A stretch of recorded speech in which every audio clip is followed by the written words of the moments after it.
सिद्धिभ्यः।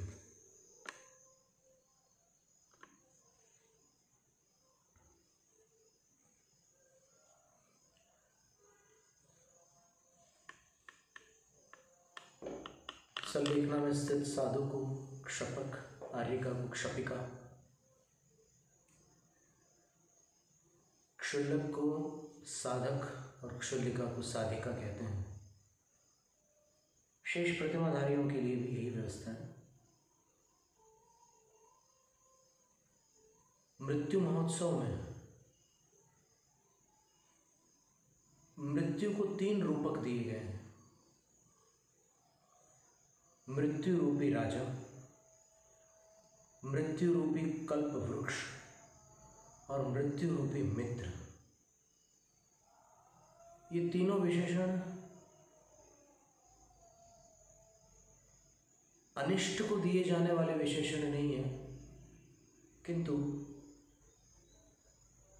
बड़े आकर्षक और मनमोहक विशेषण हैं। जैसे कह रहे हैं कि कोई बंदी गृह में पड़ा हुआ है, तो उसको राजा का आदेश मिलता है तो वहां से मुक्त कर दिया जाता है।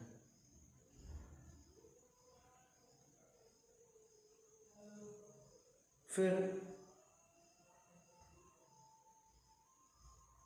कल्पतरु के पास जो याचना की जाती है वो प्राप्त हो जाती है, वही वस्तु प्राप्त हो जाती है। और मित्र में तो वो विशेषता होती है। एक ही भाव स्तोत्र में आचार्य वादिराज मुनि ने बड़ी सुंदर बात लिखी मित्र के विषय में।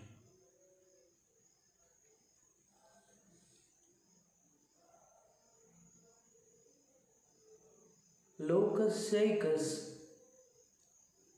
त्वमसि भगवन् निर्निमित्तेन बन्धुस् त्वय्येवासौ सकल विषया शक्तिरप्रत्यनीका। भक्तिस्फीतां चिरमधिवसन् मामिकां चित्तशय्यां मय्युत्पन्नं कथमिव ततः क्लेशयूथं सहेथा। जिनेंद्र भगवान के लिए कहा कि हे भगवान, आप इस संपूर्ण जगत के निस्वार्थ मित्र हैं। तो मित्र की सबसे श्रेष्ठ विशेषता उसकी निस्वार्थता है। फिर दूसरी बात कही अप्रत्यनीका शक्ति त्वयि एव, आपके भीतर ही ऐसी शक्ति है जिस शक्ति का कोई विरोध नहीं कर सकता। और तीसरी बात कही कि आप मेरे निकट हैं, मेरे हृदय में हैं।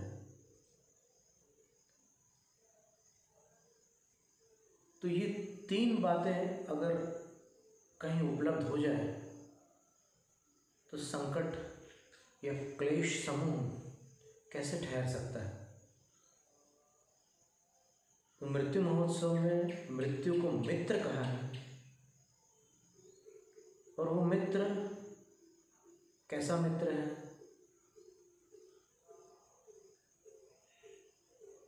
वो बलवान भी है, निकट भी है, निस्वार्थ भी है। मृत्यु को आपसे कुछ नहीं चाहिए, वो आपको सब कुछ देकर जाएगी। तो इन विशेषणों से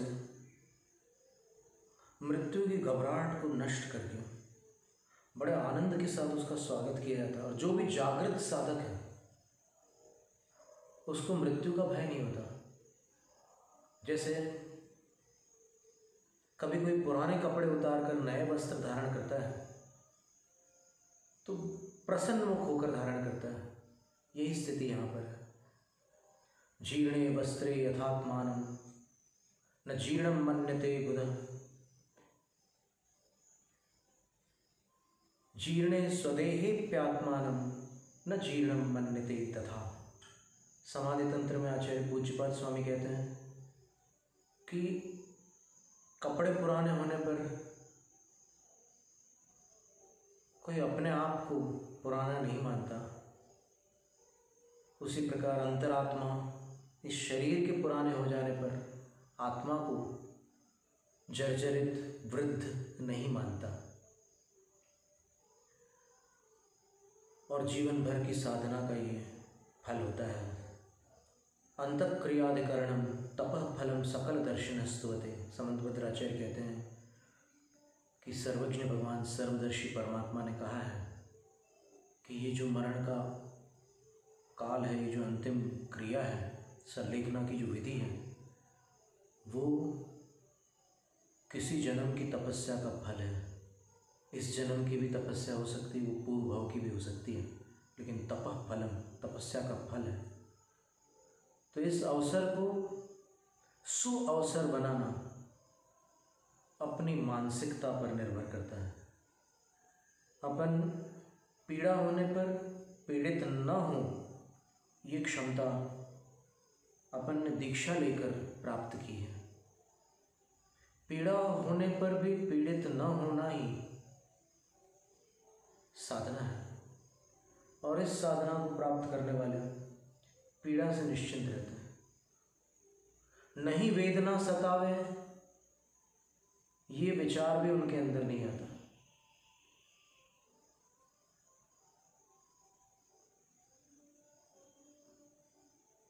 मृत्यु काले सताम दुखम यद भवेद व्याधि संभवम देह मोह विनाशाय मन्ये शिव सुखाय च। मृत्यु महोत्सव में तो ये लिखा है कि मृत्यु काल में सत्पुरुषों को भी व्याधि से उत्पन्न होने वाला दुख होता है, लेकिन ग्रंथकार कहते हैं कि मैं समझता हूं कि वह दुख देह का मोह नष्ट करने के लिए होता है। अगर शारीरिक सुख रहेगा तो देह में मोह उत्पन्न होगा, और दुख होगा तो उस मोह का नाश होगा। और मन्ये शिव सुखाय च, समता धारण करने पर जो निर्जरा होगी वो शिव सुख में सहायक बनेगी। इसलिए मैं समझता हूँ कि अगर कष्ट होता है तो होने दो। दुख होना असादा का काम है, दुखी होना कषाय का काम है। इसलिए मुझे कषाय नहीं करना।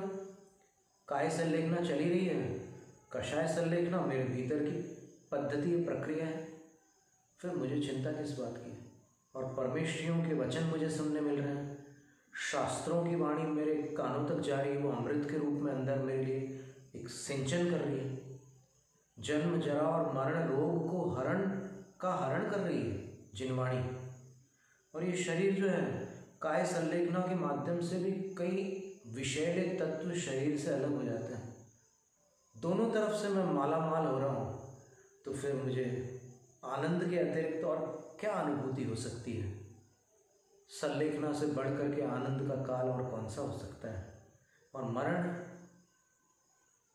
आ जाओ, कमरा ही तो बदलना है। मरण तो एक द्वार है, इस भाव से उस भाव में जाने का एक द्वार है। तो फिर आनंद ही आनंद है।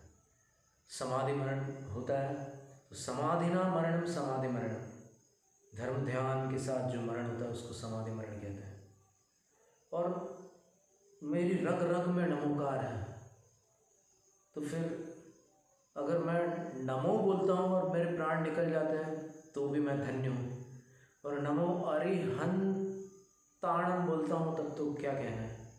सप्तक्षर सज्जाणम अरहंताणम नमोत्ति भावेन, जो गुणदि अनन्नमदि सो पावदि उत्तमम ठाण। मूलाचार ग्रंथ की कितनी सुंदर गाथा है कि अंत में अधिक कुछ नहीं करना है, केवल 7 अक्षर, केवल 7, नमो अरहंताणम, बस इतने 7 अक्षर अगर इसमें अपना ध्यान लग गया, मन लग गया, तो उत्तम स्थान प्राप्त होगा, ये निश्चित है। नमो अरहंताणम। जैनम जयतु शासनम।